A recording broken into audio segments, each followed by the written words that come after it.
In 1964, the US government came up with a report and announced that cigarettes cause cancer. In 1970, the advertising of cigarettes was completely banned.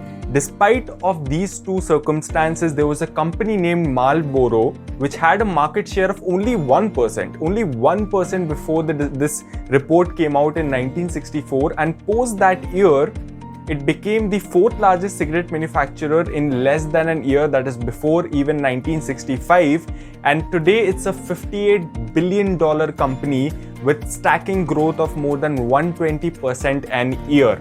Now, how did Marlboro do this despite the fact that advertising was banned and people knew that cigarettes are bad for health and they cause cancer? That is what we are going to see in this video, an interesting marketing case study, a genius marketing strategy applied by Marlboro to get the revenue that it is and to dominate all the other players in the market. So watch this video till the end. Now, as we discussed in the first part of this video, there were certain sanctions, there were certain restrictions placed by the US government on advertising. They were making people aware about how not to use cigarettes, how not to consume cigarettes, how they are bad for the health. Now, in that situation, Marlboro did something that was fantastic. And before explaining what it actually did, I would like to explain a concept of lifestyle marketing, because that is what Marlboro did. So, what is lifestyle marketing? You must have, if you are from 1990s, you must have seen some matches of India wherein Sachin Tendulkar scored centuries and Sehwag scoring centuries, and you must have been, we all are fans of Sachin Tendulkar, right? So we all know that the bat that he uses has a sticker of MRF, right? So in that era, we all were crazy about MRF bats. Whenever, let's say if I am going to buy a cricket bat, I didn't give a shit if it's a Kashmir willow or a English willow or what kind of wood the bat is made of. I used to care about is that sticker present in that wood. For your kind information, MRF, the full form of MRF is Madras Rubber Factory.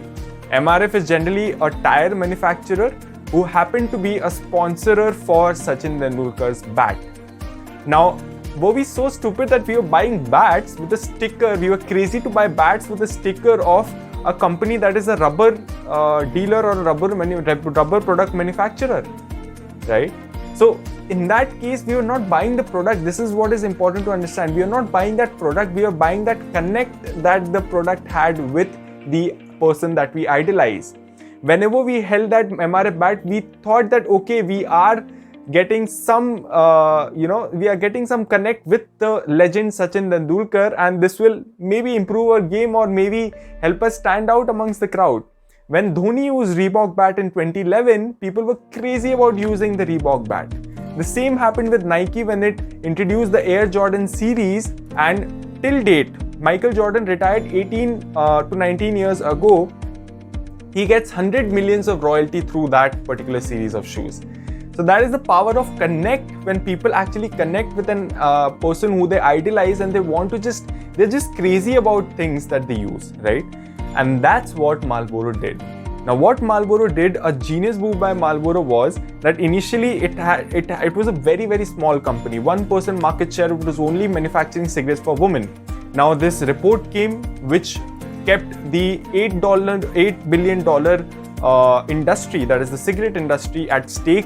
Thousands and lakhs of people were worried because they might just lose their job, because now people won't be, less people would be buying cigarettes, so less market share and less profits and hence less jobs, right? Now what Marlboro did is it started coming up with an amazing series of campaigns which was named by the term Marlboro Man. Now in those advertisements, hardly cigarettes were shown. Cigarettes had like 10 seconds or max to max 12 seconds of footage. What they showed is a muscular man, is a charismatic personality, is a man who everyone idolizes to be with a cigarette to make him look cool, right? And that's where people bought into it. People started idolizing that Marlboro Man, that this is a sign of masculinity. This is a sign of your power, your dominance. And they started buying Marlboro as much as possible. Whenever they used to go for parties, Marlboro became a thing. Whenever they used to meet friends, Marlboro became a thing. And that is how that company grew its revenue by 120% on an average on a yearly basis.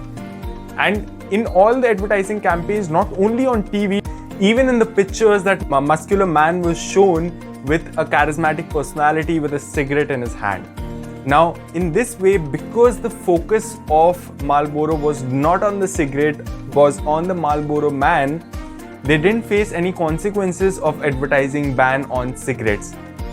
Whereas their competitors were finding it very, very difficult to now advertise because they can't show cigarettes. They had been focusing on cigarettes, now cigarettes got banned in advertisements. How do they promote their product now?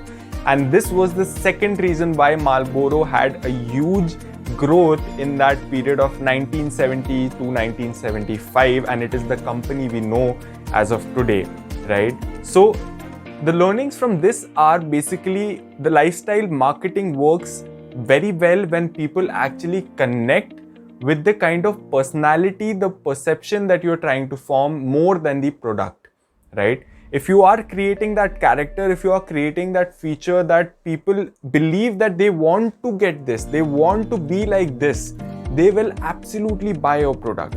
And one learning for all the consumers as well is, we think that, okay, if we buy this product, or let's say in case of cigarettes, people saw Marlboro ban and they thought that this is a sign of dominance, but they were actually getting fooled, right? Because the company, what is the company doing? They are creating character for such a product, and they are trying to show that this is the cool trend. This is cool. Actually, to have a cigarette is being cool.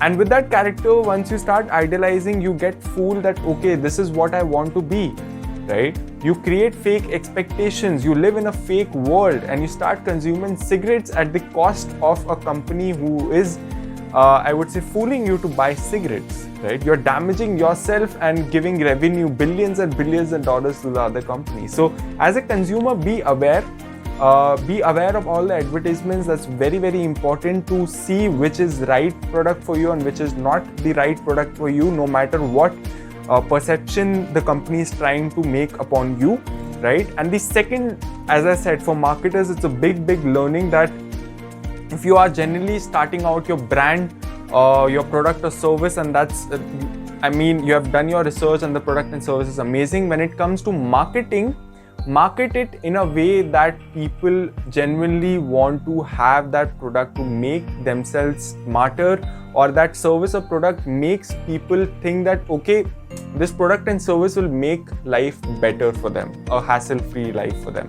So that is the key, and this is the end of case study. I'll be coming up with more such case studies in the future. So if you are that person who is interested in marketing, you are in college, you are in a job, you are doing freelancing, then these are the kind of informative videos that you need. And I would say subscribe to my channel so that you are aware that whenever these case studies come up, because I'm going to post now regular case studies, regular interesting case studies for you.